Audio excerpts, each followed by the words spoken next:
Hər kəs öz tərcümə halı, öz həyat yolu ilə məktəbin, müəllimin insanın həyatında nə kimi rol olduğunu bilir və qiymətləndirməlidir. Mən isə həmişə həyatımda bütün varlığımla, keçdiyim həyat yolu ilə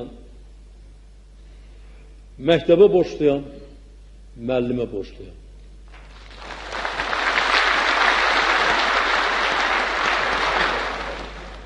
Bugün mən bəyan edirəm ki, bizim müstəqil Azərbaycanda,